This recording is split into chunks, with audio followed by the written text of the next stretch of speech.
जय श्री सत्यनारायण। प्रिय भक्तजनों, पूर्णिमा तिथि का हिंदू धर्म में विशेष महत्व है।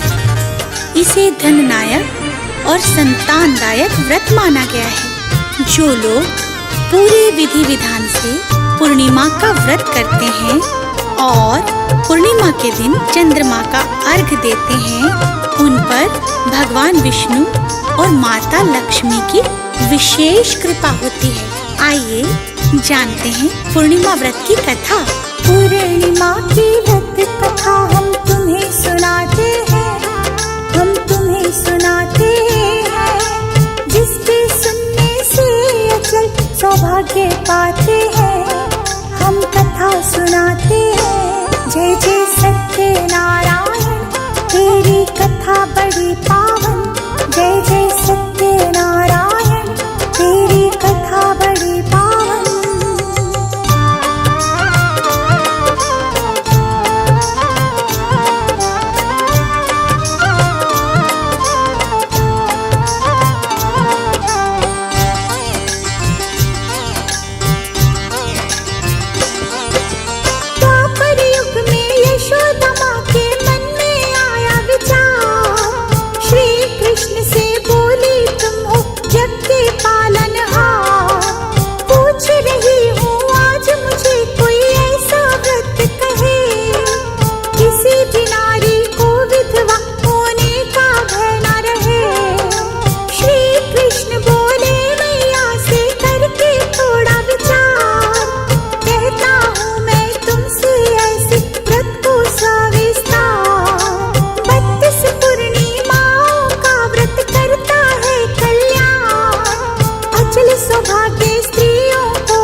बढ़ाते हैं, हम भक्ति बढ़ाते हैं।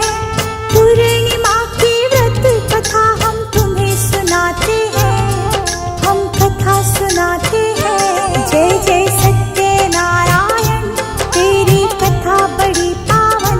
जय जय सत्यनारायण, तेरी कथा बड़ी पावन। यशोदा मैया श्री कृष्ण से पूछने लगी कि हे श्री कृष्ण, सर्वप्रथम इस भूमंडल पर यह व्रत किसने किया?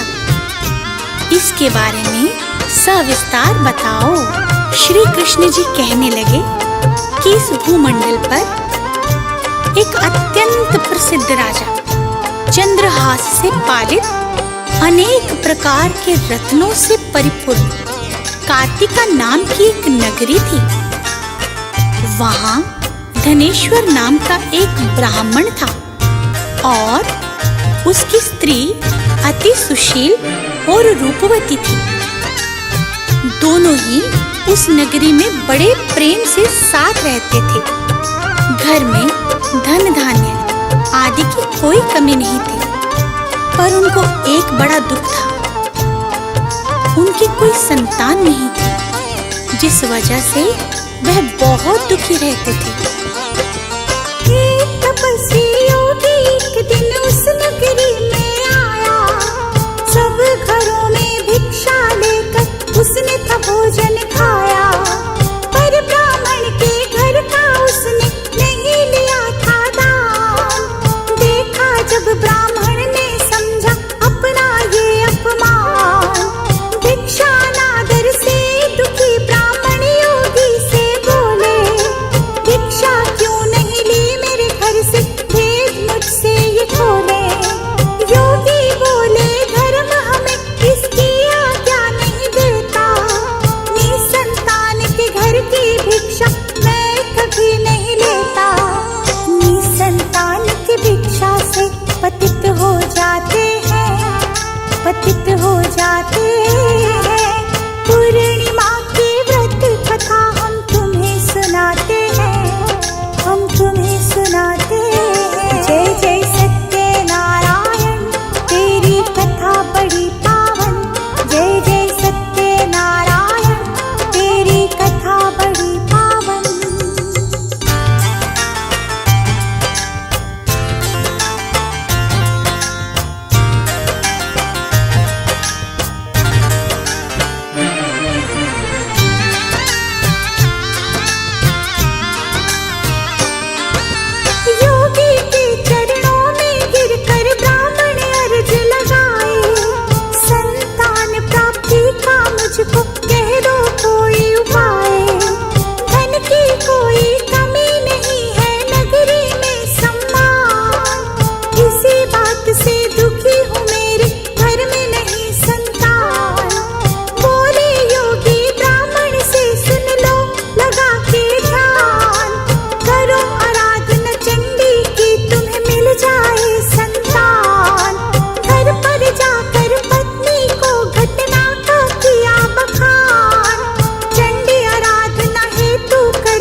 जाते हैं।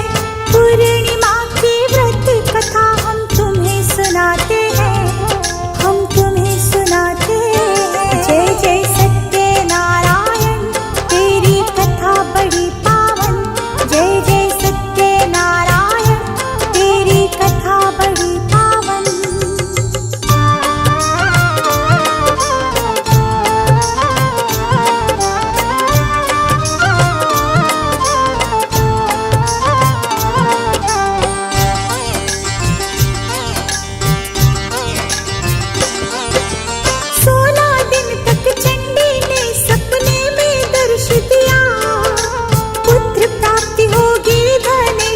तुझको ये कहा, लेकिन वो संतान तुम्हारी होगी अल्पायु। 16 वर्ष की उम्र में ही हो जाएगी मृत्यु। 32 पूर्णिमा के व्रत करो जो तुम नर नारी, दीर्घायु हो जाएगी फिर संतान तुम्हारी। जितने सामर्थ उतने ही आरती के दिए जलाना। 32 पूर्णिमा को पूरा करना भूल न जाना। शिव शंकर फिर उनके सारे कष्ट मिटाते हैं, कष्ट मिटाते हैं। पूर्णिमा की व्रत कथा हम तुम्हें सुनाते हैं, हम तुम्हें सुनाते हैं। जय जय सत्यनारायण, तेरी कथा बड़ी पावन। जय जय सत्यनारायण, तेरी कथा बड़ी पावन।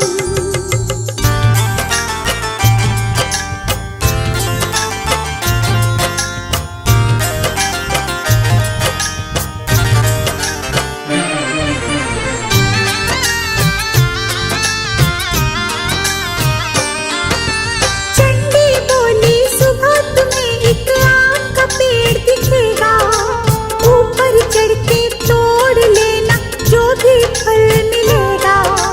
फल तोड़ के तुम उसको अपने घर पे ले जाना। अपनी स्त्री को इस बारे में सारी बात बताना। सुबह उठकर पहले तुमको करना है स्नान, फिर उस फल को खाकर करना शिव जी का ध्यान। शिव शंकर की कृपा से होगा तेरा कल्याण। गर्भ से होगी पत्नी तेरी, होगी तेरी संतान। कह के देवी जी अंतर ध्यान हो जाती है, अंतर ध्यान हो जाती है। पूर्णिमा की व्रत कथा हम तुम्हें सुनाते हैं, हम तुम्हें सुनाते हैं। जय जय सत्यनारायण, तेरी कथा बड़ी पावन। जय जय सत्यनारायण, तेरी कथा बड़ी पावन।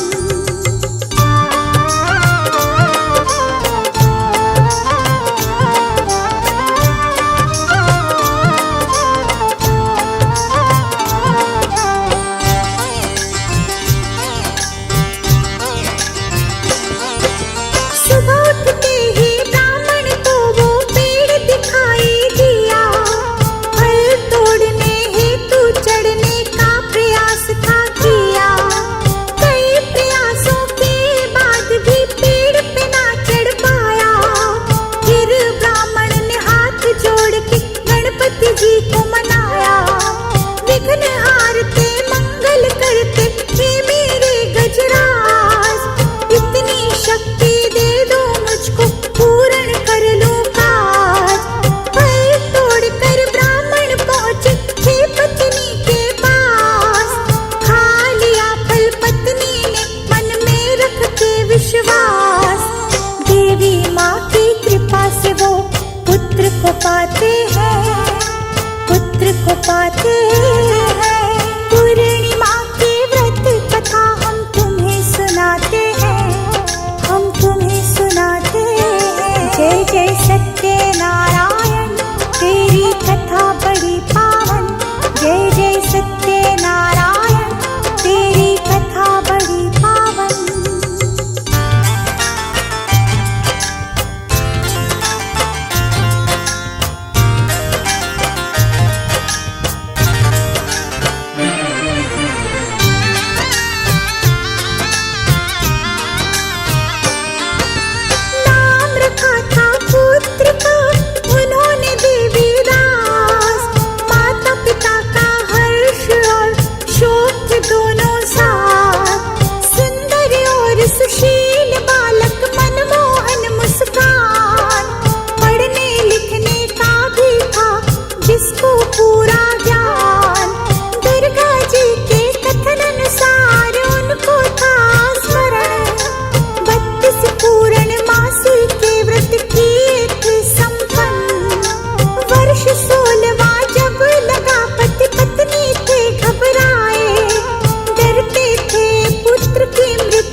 जाते हैं। पूर्णिमा की व्रत कथा हम तुम्हें सुनाते हैं, हम तुम्हें सुनाते हैं। जय जय सत्यनारायण, तेरी कथा बड़ी पावन। जय जय सत्यनारायण, तेरी कथा बड़ी पावन। देवीदास के माता पिता ने सोचा कि अगर उनके सामने यह सब हुआ तो वह कैसे देख पाएंगे। तभी उन्होंने देवीदास के मामा को बुलाया और 1 वर्ष के लिए देवीदास को काशी में पढ़ने के लिए भेज दिया।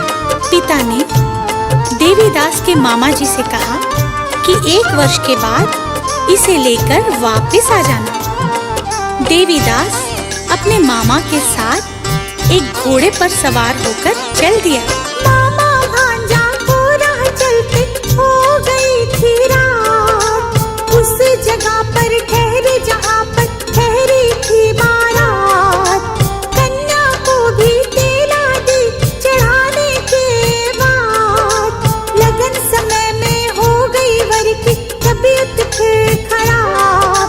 वर के पिता ने परिजनों से ये विचार किया, देवीदास मेरे बेटे जैसा देते लगन करा।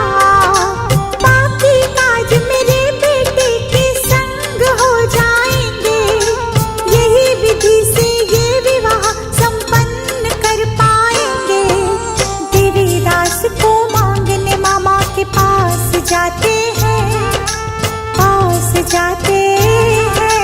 पूर्णिमा की व्रत कथा हम तुम्हें सुनाते हैं, हम तुम्हें सुनाते हैं। जय जय सत्यनारायण, तेरी कथा बड़ी पावन।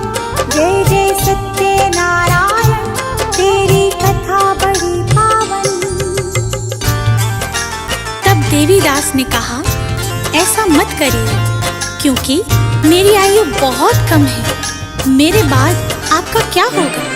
लेकिन उसकी पत्नी नहीं मानी और बोली, स्वामी आप भोजन कीजिए। दोनों रात में सोने के लिए चले गए। सुबह देवीदास ने पत्नी को 4 नगों से जड़ी एक अंगूठी दी और एक रुमाल दिया और बोला कि हे प्रिय, इसे लो और संकेत समझकर स्थिरचित हो जाओ। मेरे मरण और जीवन जानने के लिए एक पुष्प वाटिका बना लो, उसमें सुगंधी वाली एक नव मल्लिका लगा लो। उसको प्रतिदिन जल से सींचा करें और आनंद के साथ खेलो कूदो। जिस समय और जिस दिन मेरा प्राणांत होगा, उस दिन यह फूल सूख जाएंगे। जब यह फिर से हरे हो जाएं, तो जान लेना मैं जीवित हूँ। यह समझाकर वह वहाँ से चला गया। इसके बाद जब वर और बाकी बाराती मंडप में आए, तो कन्या ने उसे देखकर कहा कि ये मेरा पति नहीं है, मेरे पति वह हैं जिनके साथ रात में विवाह हुआ है। इसके साथ मेरा विवाह नहीं हुआ है। कन्या ने सब बात अपने पिता को दी बतला, ये वो मेरा पति नहीं जिससे मेरा हुआ विवाह। अगर ये मेरा पति है तो मुझको ये बात बताए, क्या कन्या दान में मिले आभूषण दिखलाए।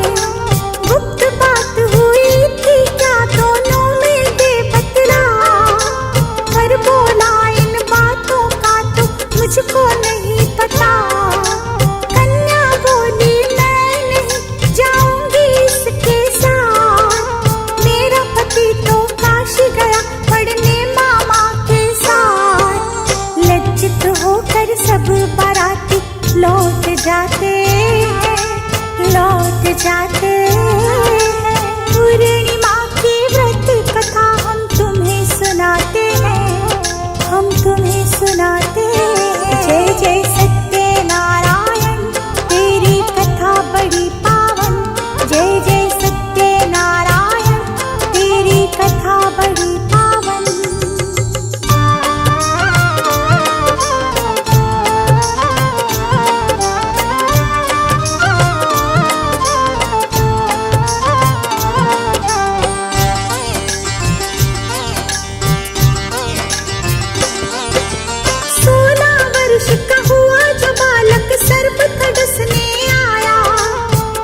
बचाते हैं, लाज बचाते हैं। पूर्णिमा की व्रत कथा हम तुम्हें सुनाते हैं, हम तुम्हें सुनाते हैं। जय जय सत्यनारायण, तेरी कथा बड़ी पावन। जय जय सत्यनारायण, तेरी कथा बड़ी पावन। उधर उसकी पत्नी उसके काल की प्रतीक्षा कर रही थी।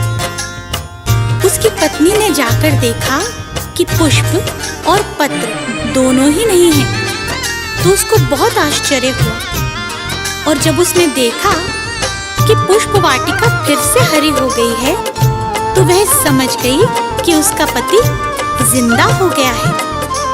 इसके बाद वह बहुत ही प्रसन्न होकर अपने पिता से कहने लगी कि मेरे पति जीवित हैं, उनको ढूंढिए। जब 16वां वर्ष व्यतीत हो गया तो देवीदास भी अपने मामा के साथ काशी से चल दिया। इधर उसकी पत्नी के परिवार वाले उन्हें ढूंढने के लिए जा ही रहे थे कि उन्होंने देखा कि देवीदास और उसका मामा उधर ही आ रहे थे। उसको देखकर उनके ससुर बहुत प्रसन्न हुए और उसे अपने घर ले आए। वहां सारा नगर इकट्ठा हो गया और कन्या ने भी उसे पहचान लिया। देवीदास इसके बाद अपनी पत्नी और मामा को लेकर वहां से चल दिया।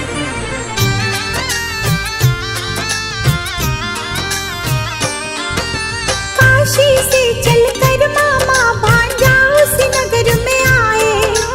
देवीदास को देखे कन्या के पिता हर्षाए। मामा भांजा दोनों का पूरा सम्मान किया। दान दहेज के साथ कन्या को था विदा किया। धनेश्वर अपनी पत्नी के संग बैठे थे घबराए। देवीदास के आने की कोई देता खबर सुनाए। दोनों को इस बात का हुआ नहीं विश्वास। खुशी न मुख पर दोनों वहां पे बैठे रहे उदास। उसी वक्त फिर वहां पे देवीदास आते हैं, देवीदास आते हैं। पूर्णिमा की व्रत कथा हम तुम्हें सुनाते हैं, हम तुम्हें सुनाते हैं। जय जय सत्यनारायण, तेरी कथा बड़ी पावन। जय जय सत्यनारायण, तेरी कथा बड़ी पावन।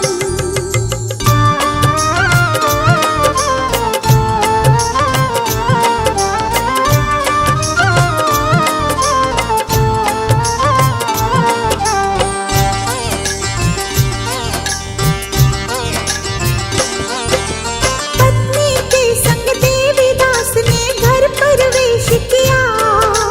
करके प्रणाम माता पिता का आशीर्वाद लिया। चूम के माता पिता ने अपने सीने से लगाया। हाथ जोड़ के दोनों ने शिव जी का शुक्र मनाया। ब्राह्मणों को भोजन करवा पूरा किया सम्मान। खुशी खुशी गरीबों को भी बहुत दिया था दान। पूर्णिमा के व्रत की सबको महिमा सुनाते हैं, महिमा सुनाते हैं। पूर्णिमा की व्रत कथा हम तुम्हें सुनाते हैं, हम तुम्हें सुनाते हैं। जय जय सत्यनारायण, तेरी कथा बड़ी पावन। जय जय सत्यनारायण, तेरी कथा बड़ी पावन। श्री कृष्ण जी कहने लगे कि इस तरह धनेश्वर को 32 पूर्णिमाओं के व्रत के प्रभाव से संतान प्राप्ति हुई। जो स्त्रियां इस व्रत को करती हैं, वह जन्म जन्मांतरों तक वैधव्य का दुख नहीं भोगते और सदैव सौभाग्यवती रहती है। यह मेरा वचन है। यह व्रत संतान देने वाला और सभी मनोकामनाओं को पूरा करने वाला है। बोलिए श्री सत्यनारायण भगवान की जय।